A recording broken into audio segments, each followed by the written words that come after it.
नमस्कार। राजस्थान में BJP party जिस मुद्दे को लेकर सत्ता में आई उसी मुद्दे पर बड़ा अजीब सा रवैया पेश कर रही है। सब इंस्पेक्टर भर्ती रद्द मामले में बेगुनाह लोग जेल में हैं और गुनाह करने वाले लोग जेल से बाहर हैं। आरपीएससी के पूर्व अध्यक्ष या तमाम वो गुर्गे जो फर्जीवाड़ा और पेपर लीक करने वाली गैंग, कई पकड़े गए लेकिन बहुत सारे बाहर घूम रहे, लेकिन बेगुनाह लोग जेल में हैं। इस ऐसा ही सब इंस्पेक्टर भर्ती रद्द करवाने को लेकर राजस्थान में बेरोजगारों की आवाज उठाने वाले नेता मनोज मीणा आमरण अनशन की घोषणा करते हैं और उसके बाद वो 5 नवंबर 2024 को आमरण अनशन करने के लिए उस निर्धारित स्थल पर पहुंच जाते हैं। तब उसी दौरान पुलिस पहुंच जाती है और पुलिस उनको गिरफ्तार कर लेती है। किस प्रकार से गिरफ्तार करती है आप देख रहे हैं। उसके बाद सोशल मीडिया पर आवाज उठती है मनोज मीणा को रिहा किया जाए, इसकी गलती क्या है, क्या गुनाह है, क्या आवाज उठाना, उन फर्जीवाड़े करने वाले लोगों को तो पकड़ो, उनको पकड़ नहीं रहे और जिनका कोई गुनाह नहीं उनको गिरफ्तार कर रहे, लेकिन उनको रिहा नहीं किया जाता। दूसरे दिन कोर्ट में पेश किया जाता है, कोर्ट उसकी जमानत को रद्द कर देता है और जेल भेज दिया जाता है। आखिर इस मनोज मीणा बेरोजगारों की आवाज उठाने वाले नेता की क्या गलती है, क्या गुनाह है? क्या आमरण अनशन करना, उन लाखों बेरोजगारों के हित में आवाज उठाना और फर्जीवाड़े से कोई लोग नौकरी में ना लगे, सब इंस्पेक्टर भर्ती को रद्द करवाना क्योंकि इतने बड़े स्तर पर फर्जीवाड़ा हुआ है, क्या ये मांग गलत है? आमरण अनशन करना, आंदोलन करना एक राइट है, एक अधिकार है। इसकी जमानत रद्द कर दी गई। ईओ आरओ भर्ती में इतना फर्जीवाड़ा भी नहीं हुआ, सामने नहीं आया, उसके बाद भी उस भर्ती को रद्द कर दिया। लेकिन ऐसा ही भर्ती में इतना फर्जीवाड़ा हुआ, इतना सामने आया, हेडलाइन में छपा, पूरी मीडिया में छाया, लेकिन अभी तक रद्द नहीं। क्या वो मलाई जो उन नेताओं, उन फर्जीवाड़ा करने वाली गैंग के पास पहुंची थी, अब वो मलाई क्या सत्ता में बैठे लोगों के पास भी पहुंच गई जो इस भर्ती को रद्द नहीं कर रहे, कुंडली मारकर बैठ गई? क्या कमेटी ठंडे बस्ते में डालने के लिए बैठाई गई थी? सबसे बड़ा सवाल है आखिर रद्द क्यों नहीं हो रही, जब इतने बड़े स्तर पर आरपीएससी के पूर्व अध्यक्ष इंटरव्यू में घपले तक मामले सामने आ रहे हैं, तो आखिर बचा क्या है? क्या वो मलाई सत्ता में बैठे लोगों के पास भी पहुंच गई जो पहले वो बीजेपी पार्टी जब कांग्रेस के राज में बड़े बड़े आंदोलन करती थी, जब पुलिस लाठी चार्ज करती, तब गिरफ्तार करती, तब लोकतंत्र की दुहाई देती थी। आज वो लोकतंत्र की दुहाई देने वाले नेता, वो पार्टी आवाज उठाने वाली कहां गई? क्यों नहीं बोल रहे?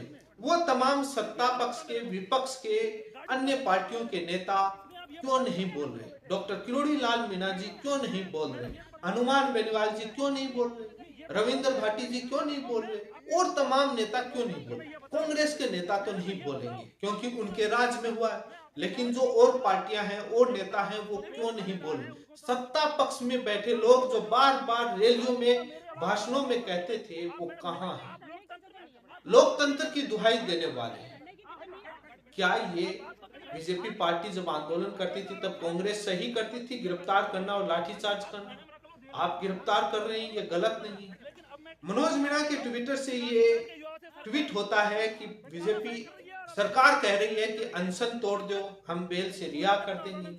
उनका आरोप है, वो लिख रहे हैं, उनकी टीम के सदस्य जो भी उनके सोशल मीडिया ट्विटर पर लिखा जा रहा है, दबाव बनाया जा रहा है अनशन। आखिर क्यों दबाव बनाया जा रहा है? यदि ये सत्य है तो क्या ऐसा ही भर्ती की रद्द करना, मांग करना गुनाह, अपराध कर दिया मनोज मीणा ने जो जेल में बैठे, जो 15 सालों से बेरोजगारों के हित में बात करने वाले, संघर्ष की बात करने वाले नेता कहां हैं, जो अपने आप को बड़े लाखों बेरोजगारों के, करोड़ों बेरोजगारों के हितैषी बताते हैं, बेरोजगारों की मांग उठाने वाले नेता का उनके चैलेंज चपाटे कहां हैं? क्या वो खबरीलाल थे, ग्राहक सूचना केंद्र थे, राजनीति और सत्ता में आने के लिए ये नौटंकी करते थे? अब क्यों नहीं बोल रहे? क्या ये बेरोजगारों का मुद्दा नहीं?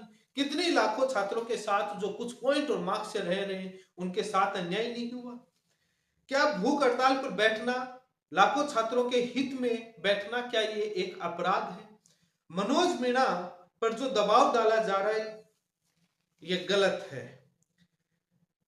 ऐसा ही भर्ती में फर्जीवाड़ा किस स्तर पर हुआ है भली भांति आप जानते हैं। बहुत बार मैंने डिटेल से, विस्तार से चर्चा की है, मुद्दा उठाया, अभी और सामने आ रहा है। आरपीएससी के पूर्व अध्यक्ष तक मैं तो पहले भी कहा था मैंने वीडियो में कि इंटरव्यू के वीडियो वायरल होने चाहिए, वीडियो डालो वेबसाइट पर आरपीएससी, क्योंकि इंटरव्यू के अंदर भी फर्जीवाड़ा हुआ है, मिलीभगत हुआ है, जो आप देख रहे हैं सामने आ रहा है मीडिया में। तो वीडियो डालना चाहिए, पता तो चले जो सब इंस्पेक्टर बने हैं उनका इंटरव्यू कैसा गया, कितना नॉलेज और कैसे मार्क्स दिए गए, लाइव होना चाहिए। जब ईओ आरओ भर्ती में इतने बड़े स्तर की इतना फर्जीवाड़ा सामने नहीं आया, सरकार ने उस भर्ती को रद्द कर दिया, तो सब इंस्पेक्टर भर्ती को रद्द करने में आखिर इतनी परेशानी क्यों हो रही है? आखिर वो एक मंत्री जो रद्द करने के पक्ष में नहीं थे, सोशल मीडिया पर खबर चली थी, क्या उन्होंने पूरे मामले को हाईजैक कर लिया पूरी सरकार को, जो निर्णय नहीं कर? क्या बीजेपी पार्टी उपचुनाव में वोट बैंक के लिए और विधानसभा चुनाव में, लोकसभा चुनाव में वोट बैंक के लिए ये सब नौटंकी की? ये नौटंकी ना कहें तो क्या कहें? उस कार्रवाई का क्या मतलब होगा? कुछ सालों के बाद वही लोग वापस उसी पद पर बैठ जाएंगे, जमानत मिल जाएगी और पेश नहीं कर पाएंगे। जब आप रद्द नहीं कर पा रहे, इतने बड़े स्तर पर फर्जीवाड़ा सब सामने आ गया, तो उस कार्रवाई का क्या मतलब हुआ? क्या औचित्य निकला? कोई औचित्य नहीं निकला। जब आटे में नमक मिलता चलता है, जब नमक में आटा मिला दिया तो उसकी छंटनी कैसे करोगे? क्या छंटनी हो रही है? जब इंटरव्यू तक आरपीएससी के पूर्व अध्यक्ष तक की मिलीभगत सामने आ गई, तो इस भर्ती में रद्द करने पर बचा क्या है? समझ से बाहर है। भाषण देने के लिए भाषण से ही जनता क्या उपचुनाव में वोट दे देगी? सबसे बड़ा सवाल है।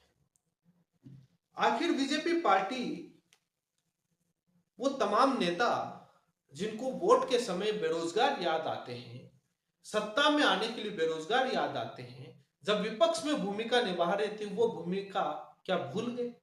एक भी नेता ने, किसी भी नेता ने ये नहीं लिखा कि मनोज मीणा को गिरफ्तार करना गलत है, क्यों गिरफ्तार किया है? क्या यह आवाज उठाना गलत है? क्या यह अधिकार नहीं है लोकतंत्र में? किस आधार पर आमरण अनशन करने बैठा है? उन लाखों छात्रों के हित में बैठा है। वो तमाम नेता जो अपने आप को चलती हुई गाड़ियों पर सवार होने का खबरीलाल बनकर काम करते थे, वो आखिर कौन से बिल में घुस गए? क्यों नहीं बोल रहे? उनका चरित्र दुनिया देख रही है। वो खबरीलाल थे, इधर उधर से खबर देने का काम करते थे, सरकार के साथ मिलकर चलती हुई गाड़ियों पर सवार होते थे। आज जब सत्ता में आए, सत्ता के लिए, राजनीति में आने के लिए सारी नौटंकी की थी, ये दुनिया देख रही है सब भली भांति। लेकिन आखिर बेगुनाह जेल में है और गुनाह करने वाले जेल से बाहर हैं। ये लोकतंत्र के लिए अच्छी खबर नहीं है। ये आवाज दबाना, बेगुनाह को जेल में डालना कितना सही है? सरकार को ऐसा ही भर्ती रद्द करने में आखिर क्या बचा है? किन लोगों ने हाईजैक कर लिया?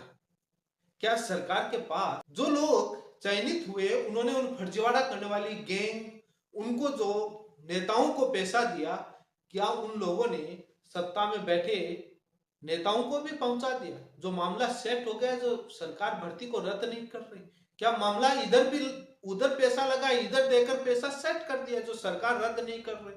ऐसा नहीं है तो रद्द क्यों नहीं कर रही? क्या बचा है इस भर्ती के अंदर? किस आधार पर, कौन सी पवित्रता बची है? कौन सी गोपनीयता भंग नहीं हुई? किस स्तर पर फर्जीवाड़ा नहीं हुआ? कानून और मेरिट दोनों के आधार पर देखें। जब पुलिस आयुक्तालय ने प्रस्ताव भेज दिया, एसओजी ने कह दिया, कानूनी अधिकारियों ने कह दिया, तो बाद में क्या बचा? क्या ये जो मंत्रियों की कमेटी ठंडे बस्ते में डालने के लिए गठित की गई? आखिर क्या हो रहा है? राजस्थान का युवा देख रहा है। ये 13 तारीख को होने वाले उपचुनाव में वोट की चोट ना मिल जाए। हालांकि जातियों में बंटकर, अलग मुद्दों में बंटकर वोट हो जाएगा, लेकिन ये चुनाव तो फिर आ जाएगा 5 साल बाद। आपके भाषण नहीं चलेंगे, थोते, थोता चना बाजे घना, ये थोते भाषण नहीं चलेंगे, हवाबाजी नहीं चलेगी। जनता पूछेगी कि भाषण ही दिए थे, वो सारे लोग नौकरी कर रहे हैं, आपने क्या किया? कौन सी भर्ती रद्द करी मात्र भाषण देने के अलावा? आपको भी मलाई पहुंच गई, इसलिए आप भी भाषण देते रह गए, कार्रवाई कुछ कर नहीं पाए। किसकी नौकरी रद्द की? भर्ती रद्द क्यों नहीं की? मलाई पहुंच गई। ये सवाल तो उठेगा, जनता उठाएगी, क्योंकि ये साफ दिख रहा है भर्ती रद्द नहीं करना क्या हितैषी है सरकार का। जब इतना कुछ हो गया, पता नहीं, समझ से बाहर है।